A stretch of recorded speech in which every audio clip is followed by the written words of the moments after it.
What's up, family? How's it going today? Living Vibrations here with a little message. I'm not feeling too well today. I got the flu, but I'm gonna try to stand here for a second and make a quick video for you guys. You know, a big thing that's been on most people's minds these days is like the end. The end is coming. You know, the end is near, and which is a big thing. You know, the second coming is one of the most beautiful things that, you know, was ever prophesied, besides the first coming, really, which is what saved us. You know, but people get, you know, they get fear in their hearts because they're scared of death. We can't be scared of death as a people, you know, because death, I mean, in the book it says that what can man do but take my life? Because one hair on my head will not even perish, even if they take my life. You know, we can't be scared of the inevitable. We're all gonna die sometime, you know, and it would suck to, I guess, obviously, to die sooner than later. But this life is just a vapor. Honestly, it literally is gone before we even start it. Compared to eternity, it's nothing. I mean, it's just, you know, it's just a split second amongst the, you know, eternity. It's unfathomable. So my point is, you know, don't let fear overtake you when you're thinking about the end. You know, people think about the rapture, and they're just like, oh, just Lord, take me before it gets too bad.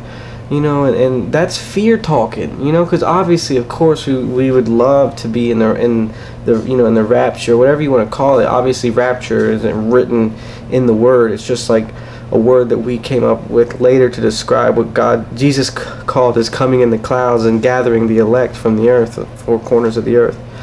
But there's going to be a lot of bad stuff happen, a lot of Christians suffering and dying like there are already, before Christ ever comes back. I mean, there's going to be terrible things that happen way before Christ ever actually, you know, comes in the clouds, you know, blows the horn, and there's going to be, you know, this mass, you know, taking of souls, you know. And I'm sorry, but as well, there's going to be a lot of people that aren't taken, that thought they were going to be taken, but in actuality they just weren't living the correct and proper lives. Hold on to these earthly lives. That sounds so awful, and it's hard for me to understand as well, but God says we should count it great joy that our lives be taken for him. You know, because how high will we be held in the heavens when we enter after being taken, our lives being taken for his name. You know, I mean, even Peter, when he was in around the fire, denied the, you know, Christ in fear of death, and he lived with him. And so my main point is don't fear, you know. Don't fear what's coming. There's no reason to, you know. There's gonna be bad stuff happen. You can't stop it. It's like when I was commenting on another post earlier today, and it's like when Jesus was telling the disciples, I'm gonna be killed, I'm gonna be handed over to the enemy, they're gonna kill me. Peter was like, no, Satan, nothing may ever happen to you. Or Peter's like, no, Jesus, let nothing ever bad happen to you. This is not going to happen. And Jesus looks at Peter and says, get behind me, Satan. You know, because you're not thinking about the kingdom. And that's kind of what we do sometimes. Because in reality, we want the most comfortable thing to happen. What Peter wanted was the most comfortable thing to happen. He wanted Christ to just remain with him, you know, in that time, and not die, because that seemed awful, and it was awful. But in reality, what Peter wasn't realizing is that terrible thing had to come to pass for the greater thing to come afterwards.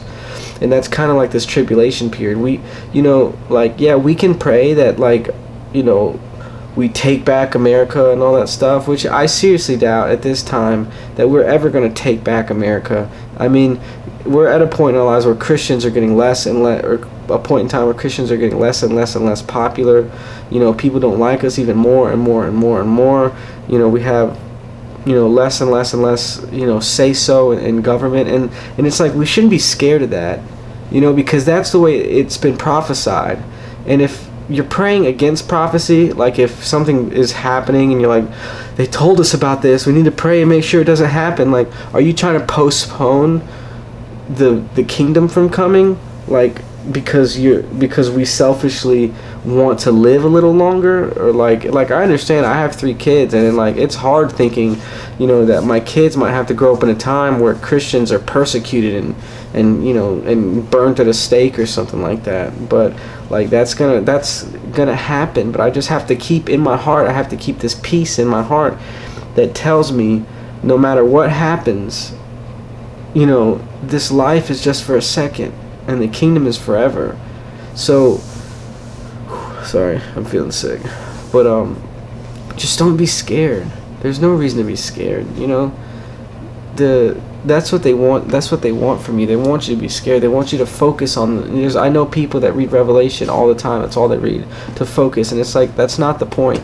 The end is coming, sure, but the main point is that you understand that this thing we're doing is for our brother. We're trying to live for our brother.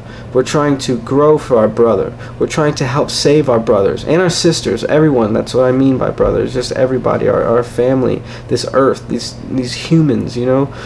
We shouldn't be focusing on the end when we're missing the now, because that means that we're missing the now, you know. And that's the most important thing about these lives that we're trying to leave, is just making a positive influence into the now, making people's lives better, bringing the light into the darkness. And because, yeah, that day will come, you know, but we have to live like it's gonna happen tomorrow. And if you're just always focusing on, oh my gosh, oh, this happened and this happened and this happened and this happened, it's like, that's no life. That's not the peace that passes all understanding. You know, that's not the joy of the Lord. That's not, you know, that's not good to live like that. So, you know, just always remember, be wary. You know, these are the times. Just remember that don't try to focus on it. Don't focus on all these bad things that are happening. Don't trust people, you know. Like people swear by that Trump's gonna bring America out of this slump and we're gonna get God back in the schools and this and that. It's like, okay, if like you've prophesied the future, that means it's the future.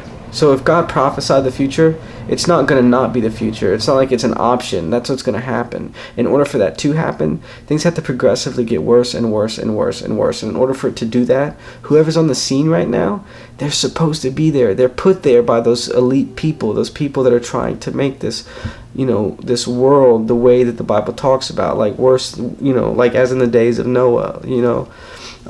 So anyways, I hope you guys just, you know, stay safe out there. You just stay on the move, you stay in the Word, and you just, you know, love all people and just love whenever you can. You open a door for somebody, the smallest of things, you know, to maybe paying for somebody's groceries in line, something, you know, just something to let people know that, hey, we're out here, we're good, and our Father is good. So I hope you guys have a good one, and I will hopefully be putting some more videos out when I'm not so sick. Thanks, guys. Appreciate it.